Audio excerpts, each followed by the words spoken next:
We're on a canal that was built because of a pottery company. A pottery company that funded it to solve a problem that was destroying half of everything they made. Join us this week as we cruise one of the most important highways of the British Empire. We're Rick and Adam, the floating nomads. Living aboard our narrowboat Serenissima and slow travelling the rest of the world. Join us on board and abroad.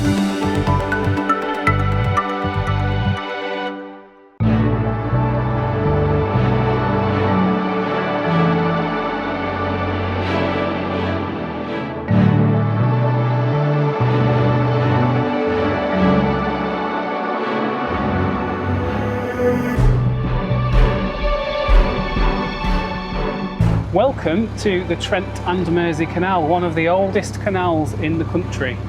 And this canal only exists basically because of a load of broken pottery. Specifically, Wedgwood pottery. Yes, Josiah Wedgwood, who is known as one of the first tycoons ever to exist in the world, built this canal along with James Brindley. He financed it.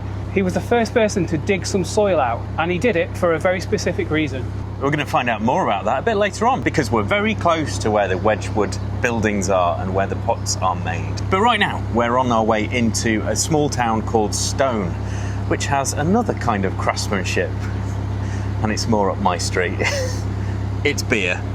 But first, it's a quick stop for water and some provisions at one of my favourite water points in the country, and you'll see why.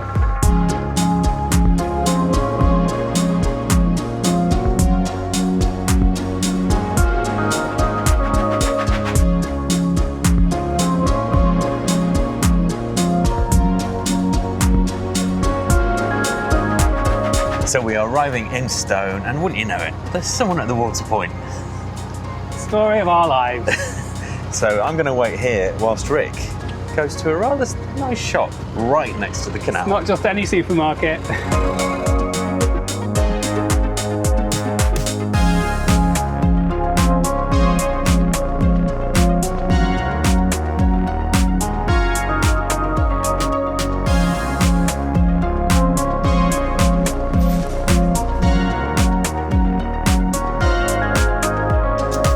Got a bit crazy and spent a little bit more than I expected to, but with some good stuff in this trolley. Look.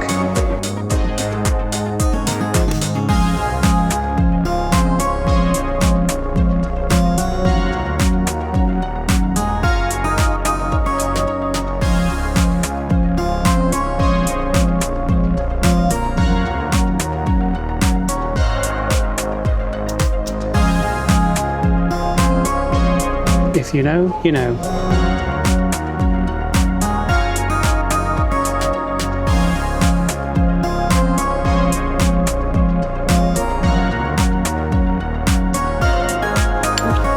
Hello. Hello. There you go. Got 2 bags, I'm afraid. Happy to say it's a fast-filling water point, so water's nearly done, and there is a boat coming down the lock, so timings are working out well. And I've done the shopping. It's interesting that this canal was built 250 years ago so that people wouldn't have to use road transport. And we've just done exactly the same. We've moored the boat up, and I've gone into a supermarket without having to get a taxi or a bus. I love that. Time now to get to an iconic building in the centre of Stone, and one that, if it hadn't existed, tonight's activity wouldn't go as planned.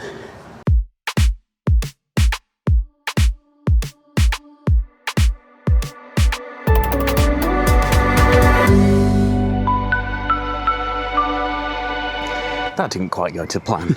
We were meant to moor directly opposite this building I was talking about. However, we've walked up and they are private moorings. It doesn't say that on the map. No, we thought they were public moorings. So thankfully, we've just about squeezed in the centre of Stone. It was really lucky because I went up to do the lock and there was somebody in it, and I could see that there was nothing free, and I had a little walk up and it said they were all private. So used the walkie-talkie, Adam reversed, and then we found a mooring spot. However, the mooring we have got is just on a landing, so it's a bit cheeky. But it's allowed. There is a sign that says we are just about okay to be there. Only one night anyway. You can see how it's just chock-a-block with private moorings. This is the building we were wanting to show you. Iconic on the whole canal network.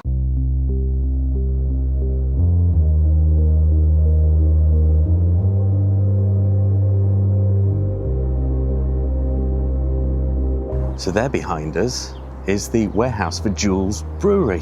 So Joules Brewery, it's iconic in these parts. Stone, where we are now, used to be home to loads and loads of breweries, and now there is only one left, and it is Joules. And the only reason that Joules exists here is because of this canal. So Joules opened their first brewery here in 1779, 2 years after the canal opened, and that was because it was easy with a canal to take your beer barrels up and down the country, and it allowed them to expand. So it was really a giant of the Industrial Revolution. And what better way to tell you more about the brewery and its products than to go and sample some ourselves at not just any pub. It's the best pub in Stone, I've been informed, but it's not just the best pub in Stone. It's won an award in 2025 for the best pub in the whole of Britain. Just had to work out how to get to it. Presuming we cross the lock. No, there's a bridge. Cross I the don't bridge. think you can cross the lock.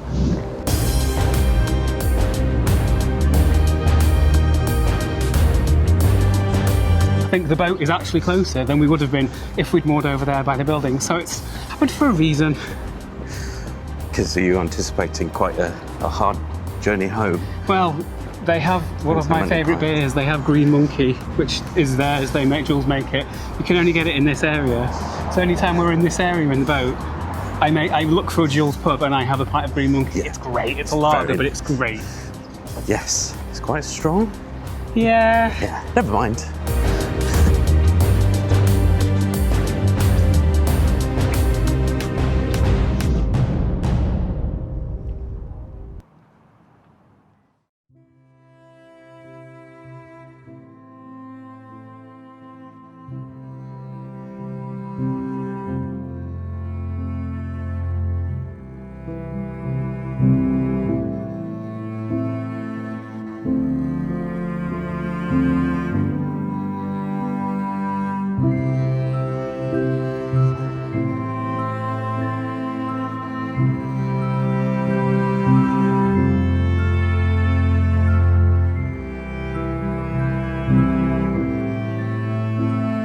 First pint of Green Monkey for the day. Won't be the last. Oh, it's really good. It is, but we've gone for the kind of non-traditional ale. It's their lager, but it's what we like, so that's what we've had. Yeah, it was originally, as many breweries are, monks that set this up. So it used to be a part of the monastery, and do you know the reason why monks are linked to brewing beer? Because they like getting drunk. No, it didn't actually used to be that alcoholic, but it was a way of forcing calories down their necks during times of fasting. Wow, okay. So instead of drinking water, they would brew their own beer and drink beer because liquids didn't count, didn't break the fast, basically. So they were allowed to do that. And beer was meant to be kind of more sanitary than drinking water, because as part of the making of beer, you have to boil the water itself. So it boils out all the... Why don't they just boil the water and not make it into beer? Ah. Where's the fun in that, I guess? And they've got a very famous trademark. It's a red cross. And that came from the monk times as well. When they brewed a particularly good beer, they would make sure that they marked it with a red cross. And it just became the symbol for the brewery. It's a green cross on this because it's Green Monkey. It is a very cool building. I absolutely love it. Yeah. £9.40 for 2 pints as well. By UK standards right now, that is amazing. Yeah. For the best pub in the UK. I mean, if you told me 3-4 years ago that we'd be elated that 2 pints were £9.40, I'd think you were stupid. But right now, that's pretty good. It's really good. I just saw as well that they have their own vineyard. They bought an organic vineyard in Bordeaux, and they do all their own wines. Wow. So there is a sparkling rosé that I wouldn't mind getting a bottle of. But we'll see.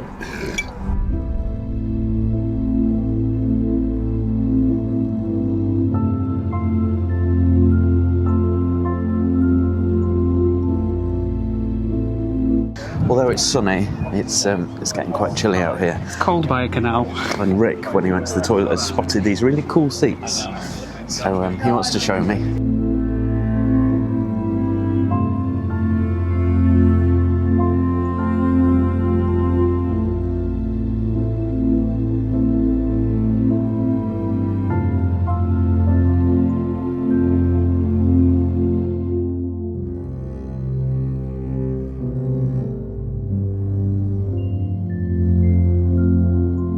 Don't you be making marks on the table. Oh.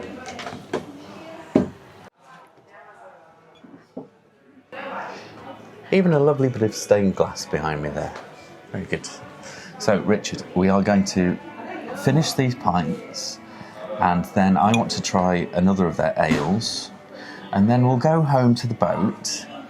And what's happening tomorrow? So none of the stuff you've just said will happen. Well, the going home to the boat bit after 2 drinks won't happen. So we'll be hungover in the morning. Just being honest. And then? And then we are going to tell you a bit more about why this canal was built. We're going to do a little lock flight. Yeah, a flight of 4 locks, which gets us to a little village called Barlaston. And then we're going to discover more about the guy who dug the first sod of this canal and financed it, and find out why he became the father of modern marketing and one of the most successful businessmen on the entire planet. See you tomorrow.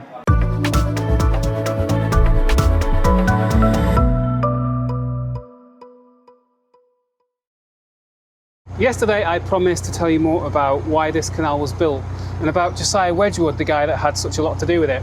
So let's go back to 1765. This guy from the Potteries had just been made the official potter to the royal household, to Queen Charlotte, and he saw this as a massive marketing opportunity, but there was an issue. For every 10 items of china that he would put on a horse and cart to take to London, only 4 would make it there. So he was losing 60% of everything the factory produced.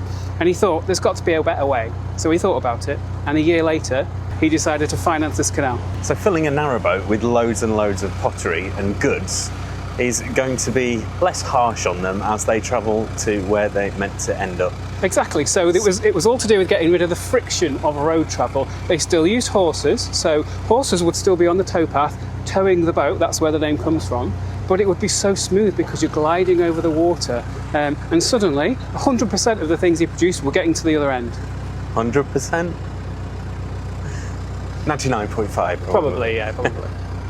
But the landscape around here is quite hilly, so they needed to make the boats go up and down hills, and obviously you can't make water flow uphill and take whatever's floating in it with it, and so they had to build locks.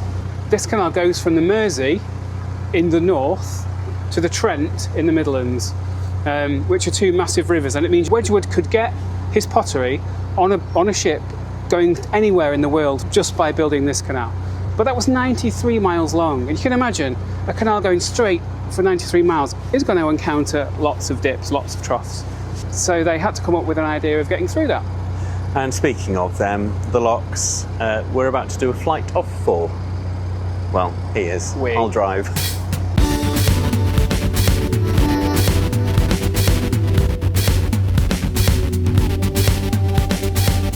Locks are essentially water staircases that allow a 58-foot narrowboat like Serenissima to climb the landscape.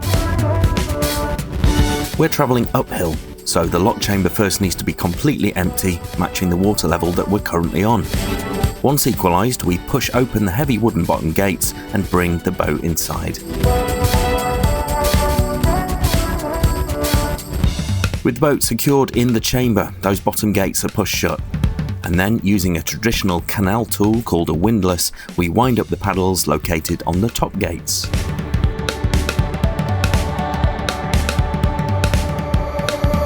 This action opens underwater sluices, allowing water from the canal ahead to flood into the chamber.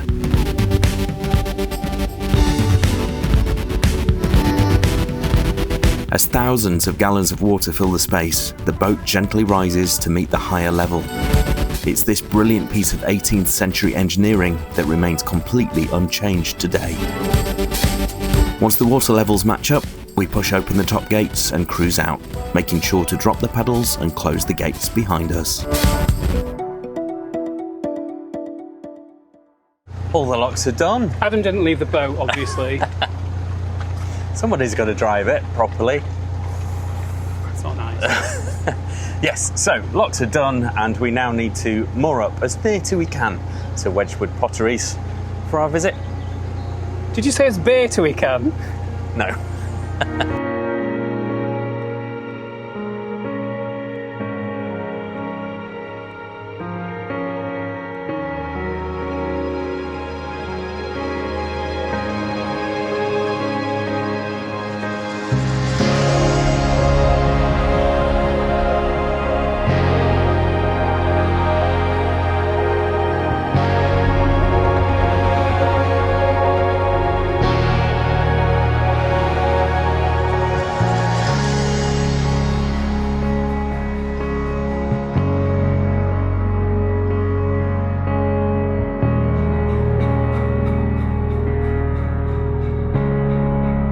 So we are now in the Wedgwood Estate. Yes, it's very fancy. And we've arrived by boat and by foot, which is exactly what was intended when this was built. Yeah. Although right next to it is a road and an old train station as well. So you can really see how, as the Industrial Revolution happened, it changed everything really, didn't it? Stopped being transported by boat and started to be transported by train and road. And now it's back to road again. And yes, I did use the word estate. It isn't just a museum of pottery. And a factory. It has a Michelin Guide restaurant. It has a bar. Has a distillery. But first, I think we should go and see the pots. Yeah, so what is here is there is a Victorian Albert, so like the V&A Museum in London collection. So they run the museum here. I'm very excited about what we're going to see. Let's go.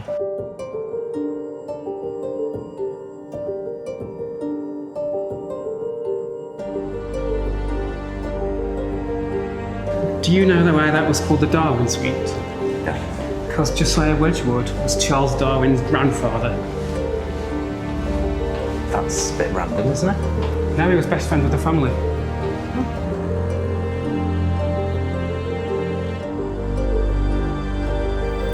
Wedgwood lost his right leg to smallpox as a child, which meant that he could never work a potter's wheel. So while everyone else in the potteries was focused on making things, he spent his time working on ways to sell them, sending salesmen travelling the continent with sample cases, putting on showroom events in London, even offering money-back guarantees at a time when no one else did. He shouldn't be remembered as just a potter who built a canal. He essentially invented the idea of selling to the world, the father of modern marketing. This is the one that won him the royal warrant. So he got that, and then he decided that that was a massive marketing opportunity because the middle classes wanted it, because the royals had it. And because the middle classes had it, then the working classes wanted it as well.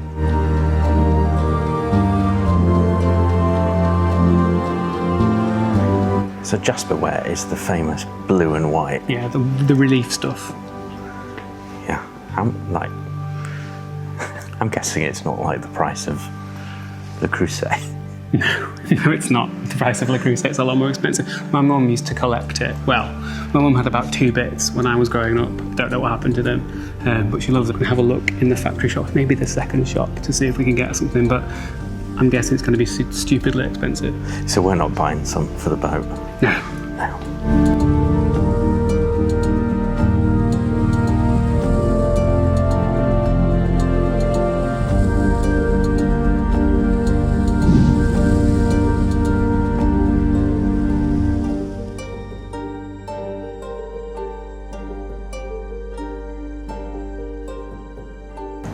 It's a maze of pots. It just goes on and on and on. In your notebook. I don't need another notebook, but I just like it because it's the blue. However, we have got some magnets. I mean, I know it's not a new city or a country, but shall we? Yeah. We are in the store. Let's take a look at some prices. Will you hold this? Because I'm worried I'm going to hit it and stuff. He will. Okay, a single plate, 27 centimetres, £125. It's gold, only. though. It's got gold on it, and I reckon that's real gold. Teacup and saucer, £140. Bargain. You need to step away from it all. Candle, How much do you think these candles are? Go and give me a guess. 80 quid. £195. It turns out that the Trent and Mersey Canal wasn't always going to be called the Trent and Mersey. The original plans actually had it down as the Grand Canal.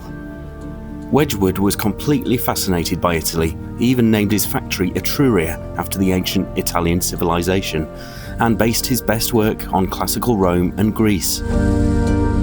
Who knows if he was actually thinking of Venice when he named it the Grand Canal, but for the two of us, travelling this route on a boat named Serenissima, it just feels perfectly fitting.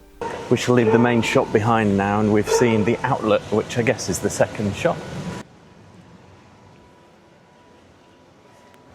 Is it a bit more like it? Yes. £30. £8.50. It's a bit plain though. I think it's lovely. I think it's classy. Well, the price is a bit more like it, but I think we need a fancier one than a plain one. I mean, we don't really need any, but you know he's going to buy something. I know he's going to buy something. Can't quite see anything we want, but we have got a gift for Rick's mum. So, not too bad. Got away quite unscathed. She's getting an angel. It's probably a Christmas decoration, but she'll have it up in a window all year round.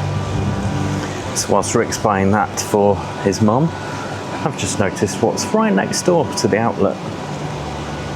Might have to try in there next. Just bought the one thing. Good. Still got the royal warrant on there, even after all these years.